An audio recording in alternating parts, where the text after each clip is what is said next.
What's up, everybody? It's Jordan, and welcome to the Sports Behind Show. We are just a little over an hour away from the highly anticipated matchup with the Bengals taking on the Buffalo Bills on Monday Night Football.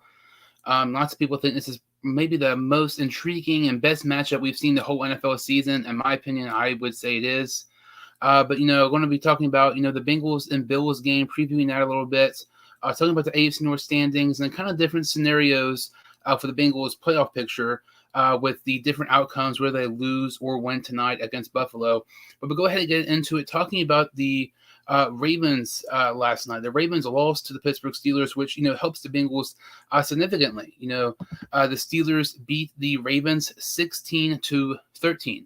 And this really helps the Bengals because, heading into this week, it was a scenario where if Baltimore lost to Pittsburgh and if we beat Buffalo, we win the AFC North. But if Baltimore loses to Pittsburgh, which they did, and if we lose to Buffalo, it is pretty much still up for cards who will win the AFC North in the final game of the season when the Bengals take on the Ravens at home in Cincinnati. So when you look at it, it's going to be interesting to see, if we win today, it's over with. But if we don't win next week in Week 18, the final regular season game for all NFL teams will decide who wins the AFC North.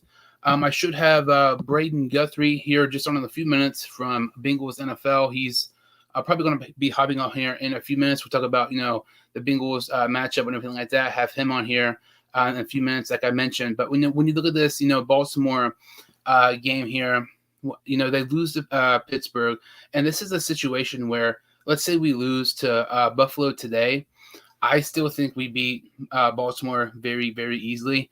I'm not biased. I'm just telling how it is. I've said every single game this year. I've said pretty much every single game last year.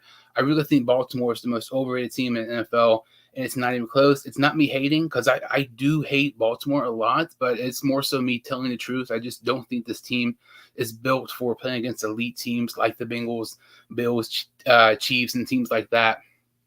But that helps us a lot yesterday, like I mentioned, with Baltimore losing, because if we win tonight, not only do we win against arguably the best team in the NFL, that's not us right now, we also win the AFC North. And it's really crazy because 1 year ago, last year, 1 year ago today, we won the AFC North. And we have a chance to do it again.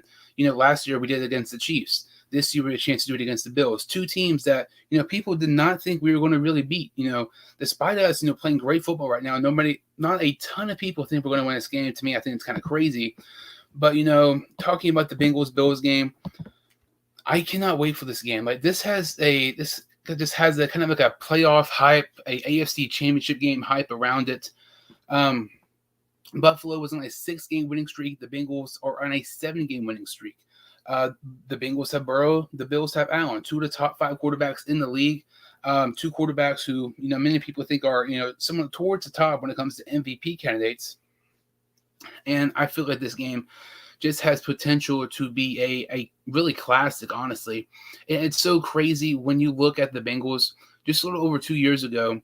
When we beat Pittsburgh on Monday Night Football, when nobody gave us a chance to win, and we played great against them, the famous Von Bell hit against Juju Smith, that game, really started our, momentum, this past couple, last year and this year. And now, just 2 years later, we're on Monday Night Football, one of the most highly anticipated matchups in a very long time. This is a game that I really think could be a game of the year candidate by far. This has potential to be so good. When you look at these two teams, I honestly think I think the Bengals and the Bills are probably the two best teams in the NFL right now. A couple weeks ago, I would have said the Chiefs, but the Chiefs have kind of been lacking here recently, not playing up to the level of competition, kind of struggling here as of late. But looking at this Bills team, the Bills are, like I said, they are 12-3. They started off 6-3. It was good for Buffalo, but I kind of just expected more.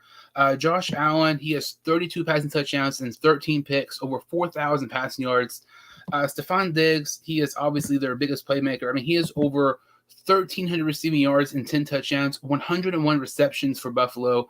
We contain him, just not allow him, 70, 80 yards. If we allow him like 70, 80, or something like that, I feel very comfortable that we will win this game. It's so crazy when you look at Stephon Diggs. Like I said, he has over 1,300 receiving yards this season. Stephon Diggs has had 6 straight games where he's been unable to get 100 receiving yards.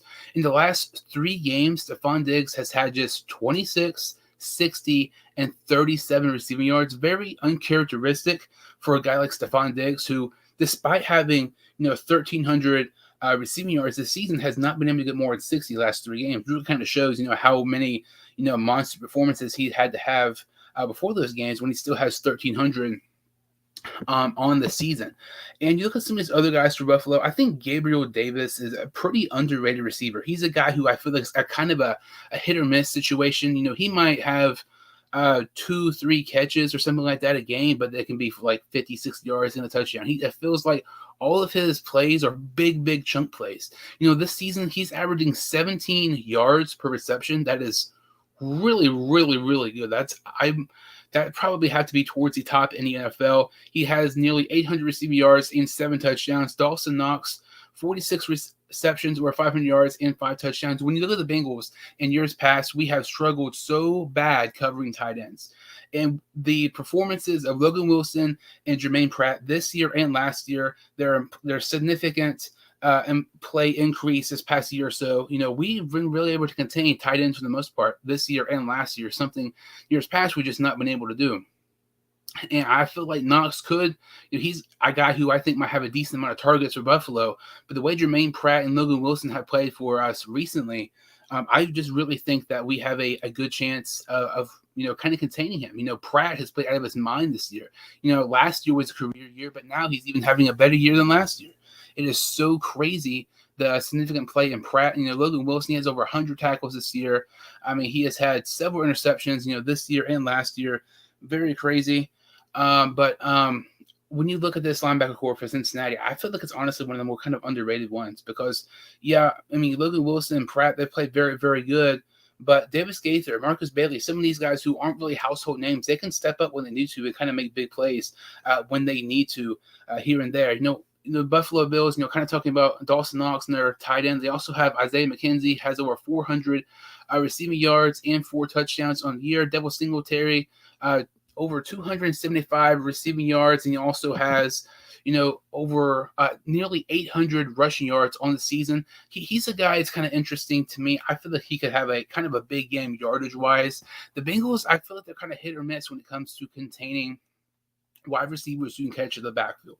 When you look at the Bengals last year, there was a game where Najee Harris, it was something ridiculous. He had like over 15 targets or something like that. One time we played him, and in the other game, he had less than 20 receiving yards.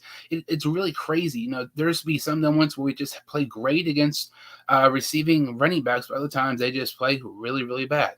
But this Buffalo team, in my opinion, I think has potential to be pretty good tonight. But we'll have Braedan Guthrie in here from Bengals NFL. How you doing today, Braedan? Doing well. So sorry I'm late. Took a nap, but I'm excited to talk about the game that starts here in just about an hour. Oh, yeah, absolutely. Cannot wait for this game with Buffalo and Cincinnati. It's kind of talking, kind of briefly recapping, the Bills, kind of like some of their stats and stuff like that. And to me, this is, in my opinion, not trying to be biased, I feel like this is all signs of pointing. I feel like this can be a game of the year candidate. This is, I know some people might say Bengals Chiefs. I think this is the most highly anticipated matchup of the year because it's a Monday night game, because the playoff implications this may have, the fact that we have 7 straight wins, the fact that the Buffalo Bills have 6 straight wins. This is a game that we can maybe look at 2 or 3 years from now and say, holy crap, you remember that game? Like, this is a game I feel like could possibly come down maybe like the final possession or maybe even the final play of the game. Oh, completely agree. We have 2 of the top 3 quarterbacks playing tonight. Both offenses really well, have legitimate weapons.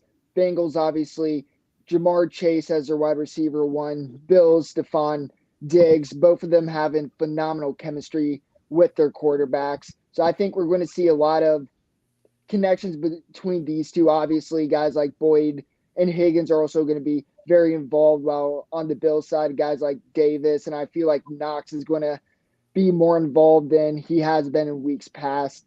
So there's obviously a lot of offensive weapons. That's going to make this game extremely exciting. I think the Bengals may struggle a bit in the first half defensively because we have seen that, but in the second half, we've seen Lou Anarumo consistently, whether it's against the Chiefs or even against the Buccaneers. He has made the proper adjustments, and the Bengals defense has performed really well in the second half. I would not be surprised if we saw something similar to that tonight. Craig Collins says LFG Who Day, and also Braedan 22 B-Ball found you on Instagram. Love the channel, great takes. Really appreciate that. But when you look at this Bengals defense, talking about this, Bills offense, this is a game like people love talking about Hendrickson and Hubbard, but Hubbard he's inactive this game. I feel like this is a game where maybe the Bengals stop the run, and this is another game where DJ Reader has a breakout performance. And we've not really seen the lack of secondary experience really hurt us this much. Like when you look at Awuzie, it's still crazy to think that we are on a 7-game win streak without a doubt our best corner on the team. It just blows my mind. But maybe this is where we see Josh Allen maybe kind of target some of our younger corners and kind of expose them a little bit, kind of like how we thought Mahomes would, but that was not really the case. But you're talking about Lou Anarumo. I cannot wait for this matchup. And, how he plays, coaches against Josh Allen. Like you mentioned with Mahomes, Lou Anarumo was the first really defense coordinator to figure out Patrick Mahomes. He's 3-0 against Patrick Mahomes. That is crazy. Lou Anarumo is the first defense coordinator to truly figure out Lamar Jackson. Lou Anarumo's defense forced 4 turnovers against Tom Brady and 1/2. Like Lou Anarumo being a defense coordinator for the Cincinnati Bengals, when you go up against Josh Allen, this has a type of a hype around it that I just don't think it's being talked about. Everybody's talking about the quarterbacks with Burrow and Allen. I want to see how Lou Anarumo has how his scheme goes against Allen. I think this could be a very interesting one. Let's say even if Allen has a breakout performance in the first half, we've seen several times now Anarumo's terrific second half adjustments to really contain those quarterbacks in the second half, and kind of vice versa. But that I think is something that really needs to be talking about more. Just people aren't really talking about it because they're always talking about Burrow and Allen heading into the Monday night game. Yeah, absolutely. And I get why those are two of the best, easy to market. But when you really want to look at the analysis of it, really get an idea, that is something I completely agree is not being talked about enough. And I think it could be one of those games, the national media likes to say, oh, the Bengals just owned the Chiefs. No, it's like you said, it's Lou Anarumo figured him out. And I think after this game, assuming Anarumo does make that adjustments, I think more and more people are just going to be like, oh, hey, this Bengals defensive coordinator is pretty freaking good. Because like we keep talking about, he knows how to adjust. And that's one of the main core things you need to do in the NFL to win. And that's why the Bengals are on this 7-game winning streak. Lou Anarumo has such a heavy impact on the Bengals' success. And I cannot remember what game it was. I knew we had to win whoever it was, because once our win streak is so long, and you were on here a couple weeks ago, can't remember which team we beat, but we were talking about it. Literally seems like every single game, Lou Anarumo is helping his case become a head coach in the NFL. And if he can contain Josh Allen, who, people say hurts Mahomes, Allen, some people even say Burrow, he already, kind of shut down Mahomes really a couple times, in the short times we played Kansas City past year or two. If he can get shut down, Allen, it's just another, thing for his resume to become a head coach in the NFL. But when you look at this, Bengals game here in the offense, when you look at the Bills, they are allowing the 4th fewest rushing yards this season. I feel like that is kind of deceiving a little bit, because the Bills are one of the better teams in the league. They are 12-3, so you're going to be passing. You're not going to be running much against the Bills. If you're losing, you're going to be passing. But this Bills defense is pretty good, and you look at this Bills team, they have a good run defense. Like I mentioned, Joe Mixon has to get it going. And I feel like I say this every single game. He's going to get it eventually. He's going to get it eventually. But at what point do you realize, or just, kind of admit, like, what, this is not Mixon's year at all. Mixon in a 15 games, he missed one game. But when you look at Allen, Mixon only has 40 rushing yards more than Josh Allen this season. Take away that Panthers game, like he's done absolutely nothing this year.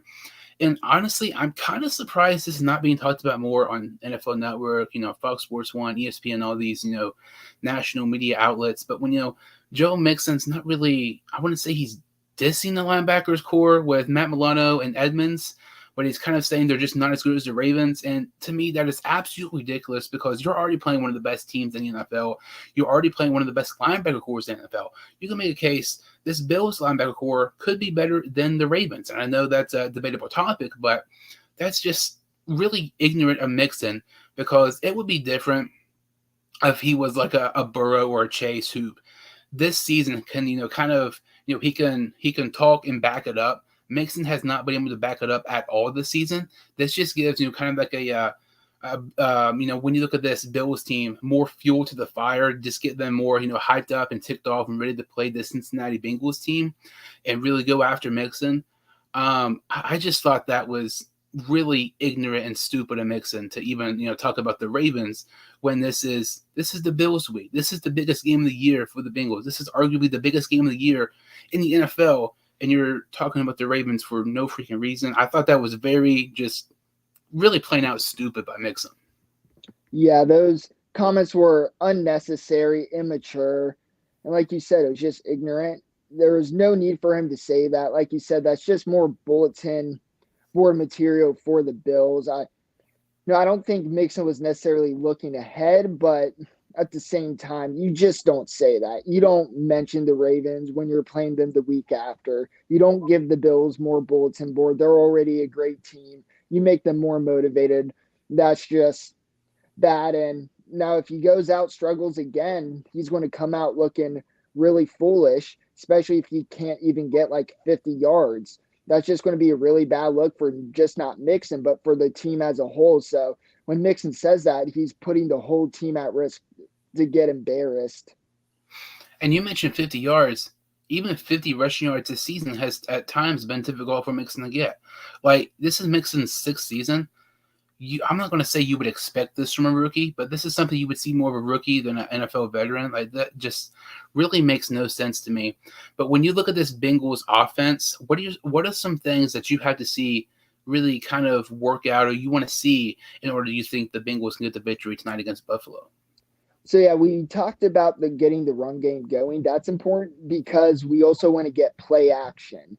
Because if we're just being a one-dimensional team, not being able to run, that means play action won't be as effective. And if we keep having to pass, that makes it easier for the Bills. So establishing the run is important, just not for Mixon, but so that gives our offense more options. It does more to fool the Bills defense. It makes the defensive coordinator's job a lot more difficult. In a game like this where it's likely going to be high scoring, you don't want to have that disadvantage of not having to run game and not being able to do play action passes, because that is something when the run game is going, the Bengals have found a lot of success in.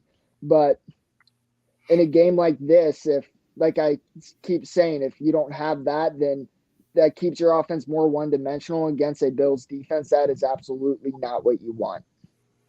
Yeah, when you look at this, I completely agree with what you're saying. When you look at this Bengals team, you cannot be one-dimensional against pretty much any team, but when you're playing against elite teams like the Bills, Chiefs, some of these teams, being one-dimensional is going to hurt you. And, you have to get the run game established, whether it be early or late, but it's one of those things you cannot rely on Burrow too much. Like, you can rely on Burrow some, but if he's going to, drop back 50 times, against a very good Bills defense, that's kind of concerning because if he's throwing 50 times, the odds of the Bengals winning probably aren't that good. And you don't want to, over pressure Burrow, if that makes sense. You have to get the run game going, not put all the pressure on Burrow. If you get the run game going, if you have a balanced attack, even if Mixon gets, let's say, 70, 75 rushing yards, that's not great, but it just takes a little bit pressure off of Burrow against this great Bills defense. When you look at this Bengals offense, when you have Chase, Boyd, and Higgins, heading into the season, I was very excited for Mixon. I thought this was going to be a career year for him because I really felt that his involvement in the pass catching game was going to catch on. It has this season, but everything else has just not been Mixon's way at all. If you involve Mixon in the pass catching game, that's just somebody else for the Bills. It's going to be hard for them to guard. And when you look at this, when Mixon is involved in the pass catching game, our offense, it seems like it's just better than it is when he's running. Like, I feel like if you get Mixon, multiple, let's say 5-6 targets, opposed to him, just having 5 or 6 runs, more likely it's going to be like 15 yards. You're better off giving him the targets because his catch percentage is really, really high. And it's just another guy who it's difficult for the Bills secondary or even the linebackers try to go up against him. I'm also kind of intrigued for Hayden Hurst. Hayden Hurst will be playing this game. He's been out for a couple games. See how he comes back. And it's just, when you look at this Bengals team, we can do everything right. We can have Mixon, Hurst, our wide receivers out there all in the field. There's not an NFL defense that can stop us, and I feel like all Bengal fans say this, and it's not that we're biased, but it's just the truth. If all our main guys are out there, there's not a single team who can stop us. I'm really hoping that we can kind of get Hurst involved some, and I would like to see Mixon get more involved in the pass catching game as well. Absolutely, and we have a fair argument in that because we are fighting for the number 1 seed. We are on a 7-game winning streak, so yeah, absolutely, our offense is able to beat every team that in the NFL. They have that potential. And with playing for the number 1 seed tonight, you're right. Joe Mixon needs to be involved in the passing game. So does Samaje Perine. Perine's kind of been an underrated factor in the pass game. While his stats aren't sexy, he's been productive in that. So I think just not Joe Mixon needs to be involved. I think Samaje Perine needs to get involved too, keep the Bills defense on their feet. Where's the ball going? There's so many targets. So yeah, when you add in Mixon and Perine, that just makes the Bills defense have to adjust more and makes their life a lot harder. It's so just kind of wild because heading into the season, if somebody were to tell me that Samaje Perine should have more rushing attempts when we play the Bills and Monday Night Football, when we have 7 straight wins and the Bills have 6 straight wins, I would have thought you'd be crazy. But the way Perine has played this year, he has impressed me a ton. He has played better than Mixon for the majority of the season. And you'll hear these people say, well, Perine should start. Mixon's going to be the starter as long as he's on this team. But I would not be opposed to see, like you're saying, Perine get more involved in this offense because for whatever reason, he's just been able to run the ball better than Mixon has. If you have Mixon maybe more involved in the pass catching game and Perine as more of the who's getting more rushing attempts, it kind of maybe defenses aren't really, when you look at defenses, they have more tape on Mixon, but Perine runs some, but it might be more interesting for a defense to go up against Perine because, Perine's not getting a ton of attempts. And there's normally, when you look at Perine, he's getting some rushing yards here and there.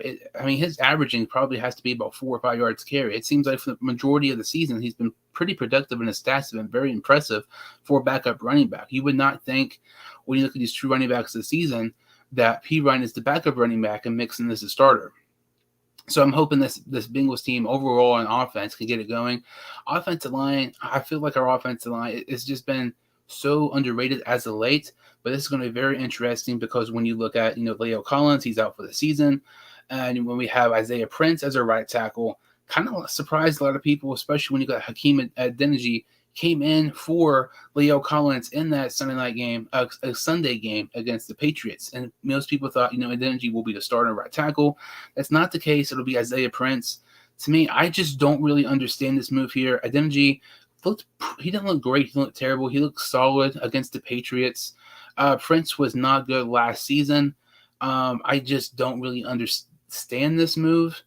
I feel like Adeniji, neither one of these guys are, great by any means, but I feel like if you have Hakeem Adeniji at right tackle opposed to Prince, it's probably the safer option for this Bengals offensive line. Yeah, I think I actually saw earlier today that it is Adeniji starting, unless if I missed something as of recently. But if it is Prince starting, then I agree. I think it should be Adeniji. He's back at his natural position. He's a better tackle than he is guard. And I just think based off all the film we've seen, Adeniji is just simply the better player. So hopefully the reports I saw a few hours ago, all right, if it is Isaiah Prince, I'm going to be a lot more worried. They're going up against Greg Russo, so no matter who it is, they're going to struggle a good bit. That's just the reality of the situation. So I'm hoping we see more of like Hayden Hurst and Mixon and Pirine kind of chipping on passing plays or even on other plays. Just give them that little help, and they'll help out the offensive line so much because the offensive line's really only as good as your weakest link. So if they keep getting exposed, that's going to cause problems. So we can't expect them to just completely shut them down. We need to give our right tackles some help tonight. And you look at this Bengals offensive line, as of the last 5 or 6 weeks, this offensive line has played much, much better than people think. And I don't think it's a coincidence when you start looking at the amount of the sacks the Bengals offensive line have given up the last 6 or 7 games. That's when our win streak has started to, start and everything. Our offensive line, has only given up about 1.5, 2 sacks a game these last several games, as opposed to the beginning of the season where we gave up 13 in just 2 games. It's obviously been a huge part for the Bengals' success recently, and hopefully that will continue. But when you look at this, Bengals Bills game, I just cannot wait for this. This just has like a playoff hype around it. This has the AFC Championship game hype around it and everything like that. But when you look at this Bengals Chiefs game, who do you think will end up winning? What do you think the final score will be?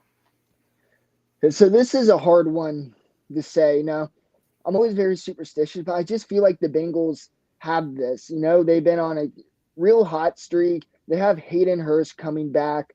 DJ, even though Hubbard's out, the defensive line is still strong. DJ Reader, I agree with what you said earlier. He's going to have a phenomenal day. I think he's going to make more national media attention because he's absolutely elite. So I think the Bengals, I'm going to say 35-31. I know that's high scoring, and I've been a little overzealous with score predictions in the past, but I really feel like this is going to be an offensive game. I think we're going to see most of the scoring in the first half, then see some adjustments in the second half for both teams.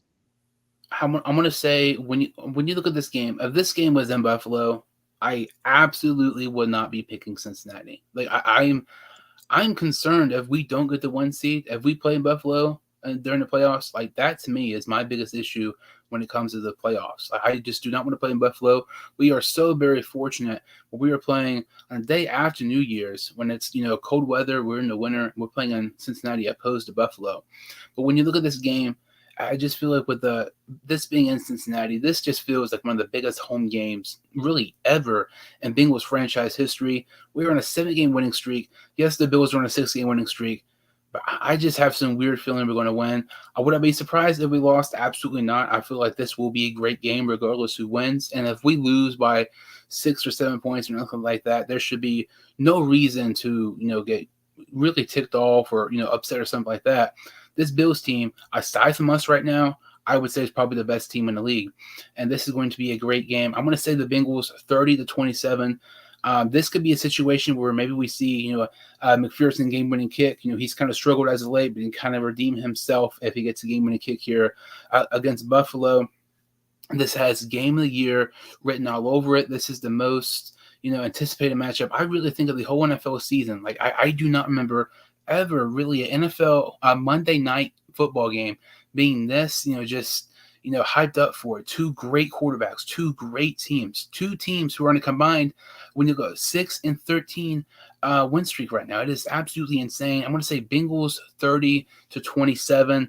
And if the Bengals win, they will win the AFC North and clinch it, which is so crazy because when you go 1 year ago today, they clinched the AFC North last year and a huge, victory against Kansas City Chiefs and Mahomes. We have a chance to clinch it again against a great team and the Bills and a great quarterback in Josh Allen. So hopefully the Bengals are able to pull off the victory against Buffalo tonight, just in about 45 minutes or so. So when you look at the Bengals playoff implications throughout this game, if the Bengals win, like I said, we win the AFC North. But if we lose, we play Baltimore next week. Whoever wins that game will win the AFC North. I feel like every time I talk about Baltimore, I talk bad about them, but it's everything I say about them is the truth. I feel very confident if we do have to play Baltimore for the division next week, I feel like we would win that game. And then there's also, some other scenarios. Let's say if we win tonight And then there's a scenario, well, if the Chiefs lose next week, if we win next week, we can get in the number one seed. So if we win today, there's talks about should we rest our starters, so there's no chance of players getting hurt, or should we play them in hopes that we win and the Chiefs lose, we get the number one seed in the AFC North, in the AFC. So let's say the Bengals win tonight. Do you think the Bengals should rest their starters, or do you think they should try to play and attempt to get the one seed in the AFC? What's nice for the Bengals in this scenario, I believe the Chiefs actually play Saturday night, so the Bengals will have that advantage of seeing how that game plays out. I think unless if it's an absolute lock that they can't get the first seed, they should play their starters. They're on this hot streak, and if you have a chance to get to the number one seed, you have to do it. Having that bye week, it's so big in this point of the season. Players are sore, they need rest, and having that advantage is just worth it. So, yeah, I would play the starters, especially if the Ravens are still playing injured. Who knows what's going on with Lamar Jackson? Originally, it was 2 to 3 weeks, and now here we are. It sounds like the Ravens organization is starting to get a little frustrated with him as well. So, I think along if you're in contention for the number one seed, you have to play your starters. I agree. Like, if you're in contention, you play. It's so weird. Like, obviously, you want the Bengals to get the one seed, but let's say, like you said, the Chiefs play on Saturday. We play on Sunday. So let's say we might rest our starters on Sunday then. It's so weird when you kind of look at the AFC, look at the number one seeds the past couple of years. It's kind of strange. Like, they didn't really have as much success as you were saying. Look at last season, the Titans were number one in the AFC. We went to Tennessee and, beat them. It's not like we played great on offense. We played really, really bad on offense. Our defense just really stepped up. Henry, he had lots of time to prepare. He didn't do nothing that game. A couple of years ago, when you look at the Packers, they were the number one seed. I believe they lost to the 49ers. So it's strange. Like, you get the extra week of preparation and time off. That's great. But I feel like when you're on that 6-7 game win streak, you want to play as much as you can. You want to have no days off and stuff like that, because once you get out of rhythm, that can kind of hurt yourself and kind of might take you a quarter or two to kind of get you back in your rhythm and everything. Yeah, I definitely don't disagree with that. However, my response would be the Titans, while they did have the number one seed, Tannehill has never been a big threat at quarterback. While they did have A.J. Brown last season, their other targets weren't as threatening. It was kind of a really well game for Lou Anarumo and our defense. Their offense matches really well with our defensive strengths. And when you have guys like Joe Burrow and Jamar Chase, they just stay in rhythm. They're going to consistently be prepared. So in this scenario, I'm not as worried, but I definitely don't hate the fact of being the 2 seed and playing and just keep that rhythm going. And it's interesting because, like, heading into the season, I said the Steelers, in my opinion, were the biggest threat to the Bengals in the AFC North. I still stand by that. Like, the Steelers started off 2-6, but now they're at 8-8, and there's a situation where the Steelers can go to the postseason if the Patriots lose and the Dolphins lose, and the Steelers beat the Browns this upcoming week. If the Bengals don't get the one seed, which realistically, I don't think it's that likely, because I just don't really see this Chiefs team losing. I know they've kind of struggled as of late in playing down to the competition, but I just don't think they're going to lose the final week. I think Reed will have them fired up and be able to get the one seed in the AFC. If the Bengals get the 2 seed, realistically, if the Bengals win tonight, they'll more likely get the 2 seed. There's a situation we could see the Steelers and Bengals in the playoffs. Definitely something we did not think that was going to happen just 5-6 weeks ago. That would just be crazy to me. Like, I feel like it would be just kind of revenge in a way. Like, they beat us the first week. We played terrible. I know we beat them several weeks ago. But the fact that we have a chance to beat Pittsburgh, possibly in Cincinnati in the playoffs, will be really cool. Also, some of these teams, when you look at the Bengals, if we are 2, we're going to play. We would play a crappy team as a 7 against the 7 seed in the AFC. It would probably be the Patriots, Steelers, possibly Dolphins. Out of those 3, I would not want to put the Dolphins. I know they're struggling as of late, but they have some really nice playmakers on Waddle and Tyreek Hill. When realistically, when you're kind of looking at some of these teams the Bengals could be facing, I mean, they're going to win the AFC North. I know I sound cocky, but they will win the AFC North. When you look at teams who the Bengals will probably host against in the postseason, who's one team you don't want to see them play against, and who's one team you do want to see them play against? I do not want to see them play the Chargers. That game would be really fun to watch, but Herbert's getting healthy. This Chargers team's getting fire. Kind of reminds me of how we were performing towards the end of last season, the regular season, just catching fire. And as fun as Burrow and Herbert would be, I wouldn't complain if that's who we played. That's who I think would be the biggest wild card threat. And a team who I'd like to see is the Patriots. I know last week it came down to the wire. We really struggled. But as we keep talking about, this team is great about making adjustments. We out talent them. We would be in Cincinnati. And I just think that would be our best scenario, would be our probably the quote unquote easiest win. Obviously, no one in the NFL is easy, but I think that out of all the teams, they would be the easiest to play. I definitely agree with the Chargers. That's a team to me. I'm just really kind of nervous. We end up playing them. I think we can beat really anybody in the AFC, but when you look at Herbert, I don't know. Like when we played him last year, he played really good. And the score was deceiving. We lost by 19, but it was one of those situations where, Burrow got injured. We just get injured. Maybe there was a closer outcome on that game. But Herbert's one of the best quarterbacks in the league. Lou Anarumo has been able to figure out. It seems like pretty much all the top quarterbacks this past couple of years, Herbert against Burrow would be so much fun to watch. I agree with your take on the Patriots that they're probably the least biggest threat to us. Like the team that would probably have the easiest win. But I don't know. Like the fact that in the second half, we just could not really get anything going, and that's kind of a worrisome for me a little bit when you look at this Bengals team. Like we can play really good one half and then just suck the other half. Look at the first half against Tampa Bay and then the second half, the first half against New England and then the second half. It's like we have to play a complete game, whoever we play. But the team I want to play the most in the postseason is the Ravens. Like I cannot wait to play the Ravens of the postseason.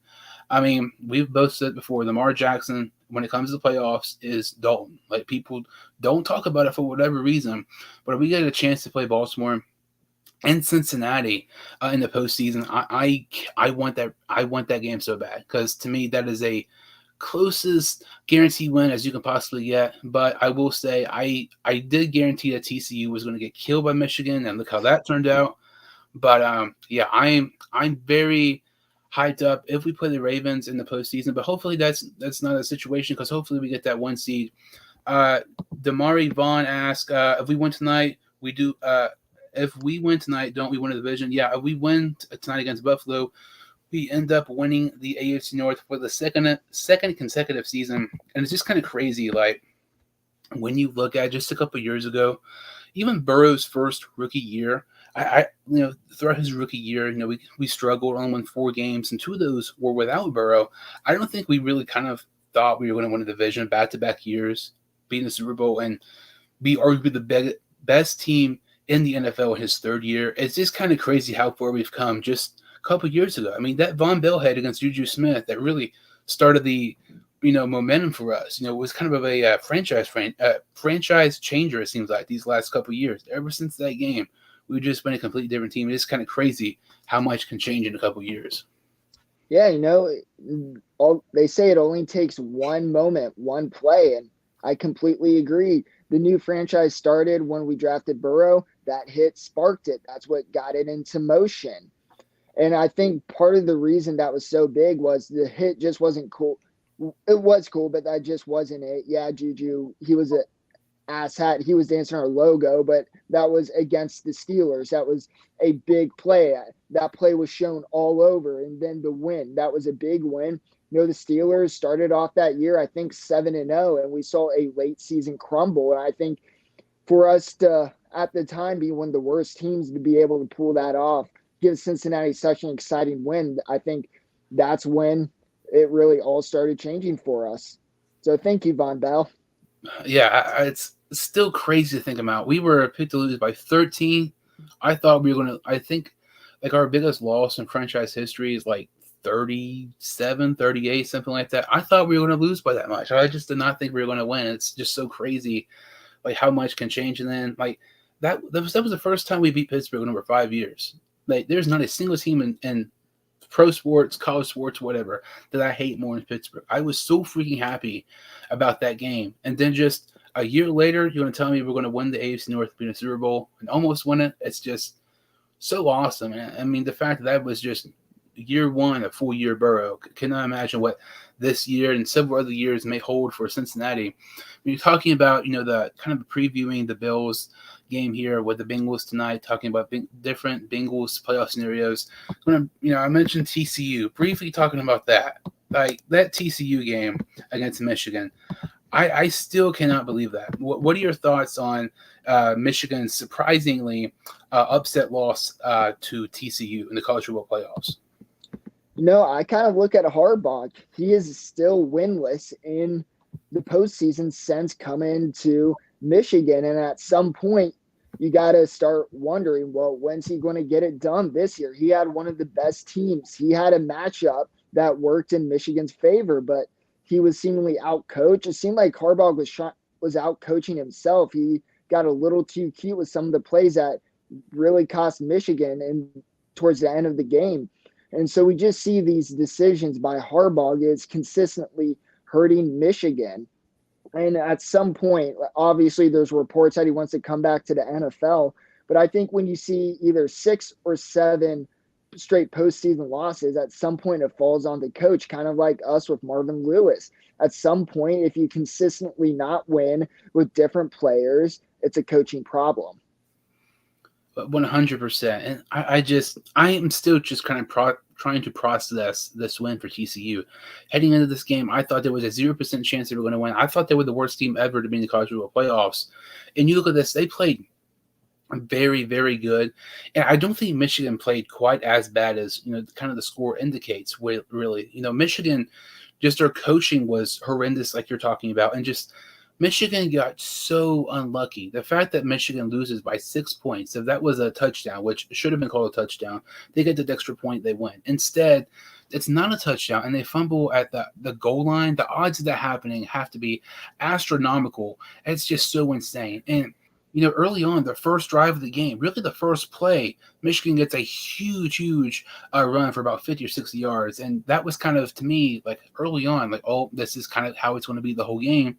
And the fact that Michigan calls a timeout on 4th and 2 at the goal line, more than likely just trying to get them to jump off sides. And then they come back with a play, and it's definitely special. This is a Michigan team that has run the ball first. They are not a pass-happy team compared to like Ohio State or some of these schools. But when you look at this, just the play calling like you're talking about, Harbaugh was trying to get all cute and fancy and crap like that, trying to, do some trickery plays when he just needed to make smart decisions and win the game for Michigan. I think, like you said, 6 straight postseason losses for Michigan for Jim Harbaugh. It is insane.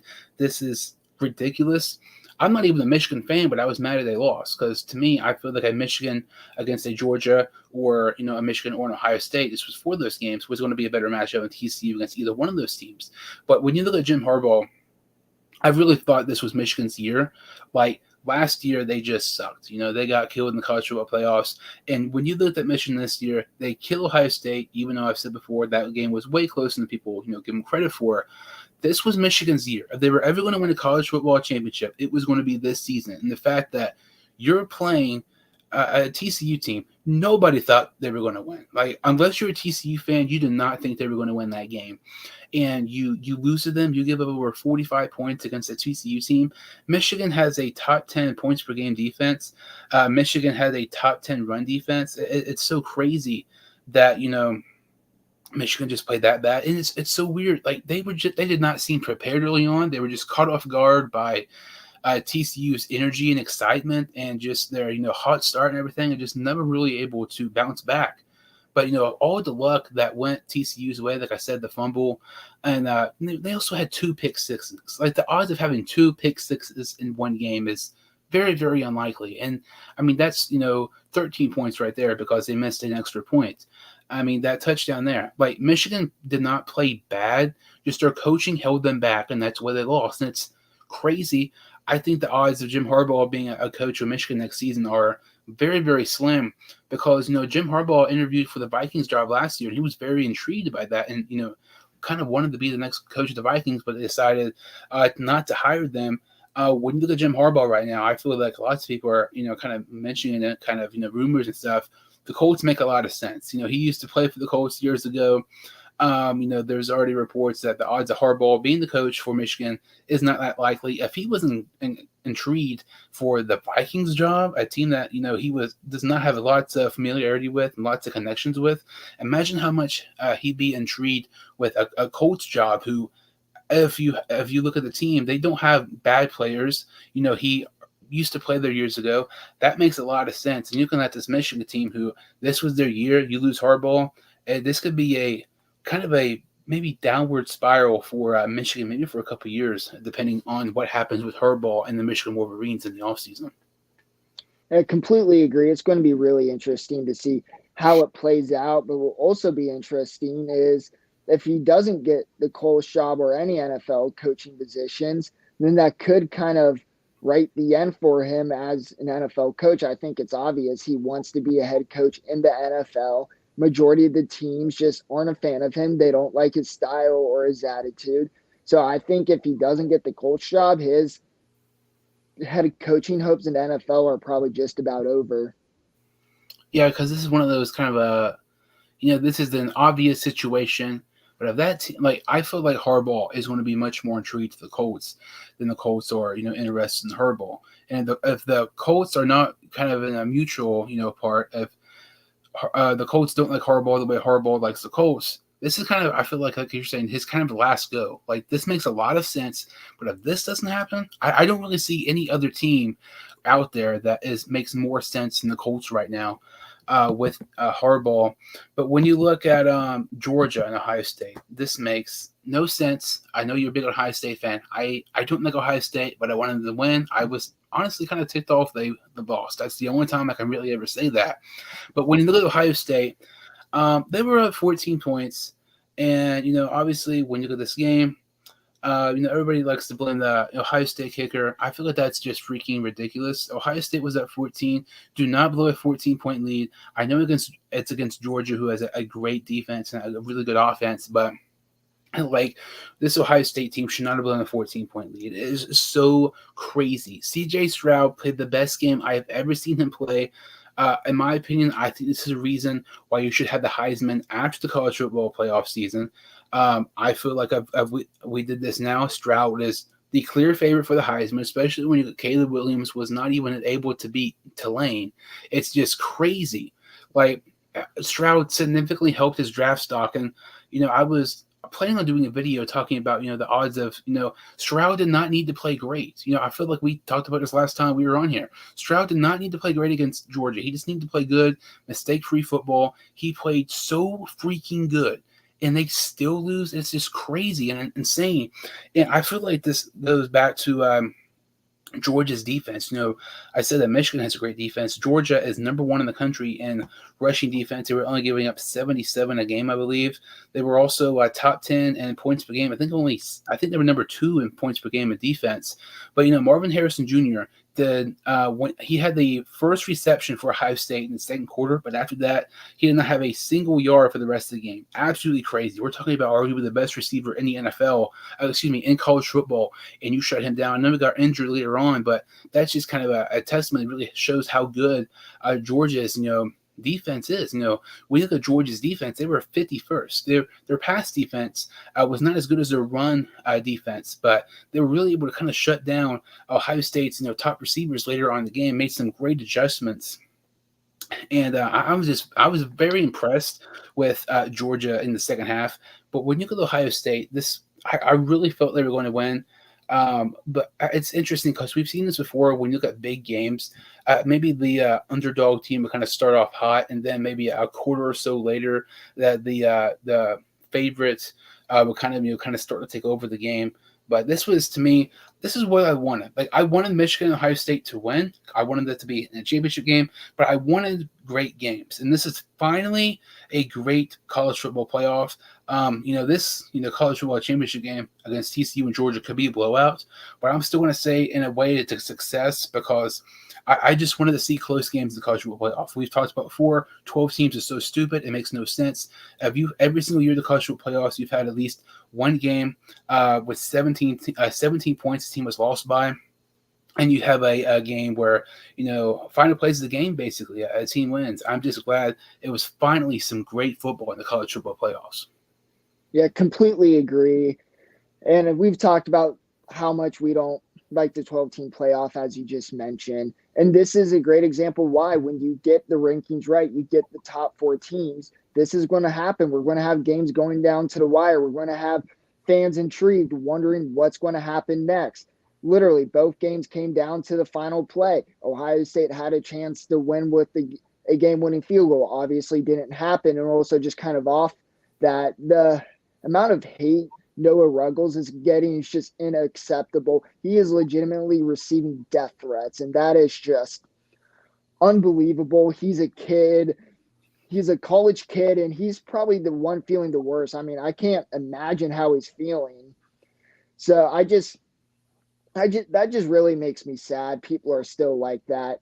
And, it kind of sucks as well as he's been really great from 50 plus in his collegiate career. So I understand why the Buckeyes had confidence in him going in. So I'm surprised how badly he missed the kick. I think it was more mental than physical skills. But I just wanted to point out real quick, the hate is getting just unacceptable. But kind of going back to the topic, yeah, we need the 12-team playoff. We're not going to get these good teams. This isn't the NFL. There's a clear cut between talents. And if we see Alabama versus, I don't know, Tulane, let's just bring them up just for the sake because they won against USC today. Alabama wins by 3 touchdowns at minimum, probably. And that's not really what we want. Do we want to see these teams, Alabama, Ohio State, or whoever you want, just win by multiple scores in a 12-team playoff format? No. I think the 4-team playoff is really great, and I wish that's how they would have kept it. 100%. And when you look at this, more football does not mean that's a good thing. And, people who love football like us, we love to watch football. I would rather watch a less amount of games, but good games, opposed to more games that are complete blowouts and over by halftime. Like, give me games like, this past week, with Ohio State and Georgia, opposed to an LSU and Oklahoma a couple years ago when LSU beat Oklahoma, the highest point margin in the college football playoff history. And that's just 4 teams. Like we're talking about, imagine how bad 12 would be. But Jack Gamer, link to the stream. I appreciate you joining. As always, I know you've been here a lot, but it should be exciting with the Bills and the Bengals. Just probably about 20 minutes or so, kind of talking about the preview between Bills and Giants. Can you talk about somewhere where you can follow you on Instagram and everything? Yeah, absolutely. You can follow me on Instagram, Bengals_NFL, as you see on the screen. You can follow me on Twitter, Bengals_action. The name on the bio will say Bengals NFL. And you can subscribe to my YouTube channel. It is just my name, Braedan Guthrie. Definitely put the links in the description below. Make sure to follow me at Sports Through Hines Show. Thank you all so much for watching. I'll see you all next time on the Sports Through Hines Show.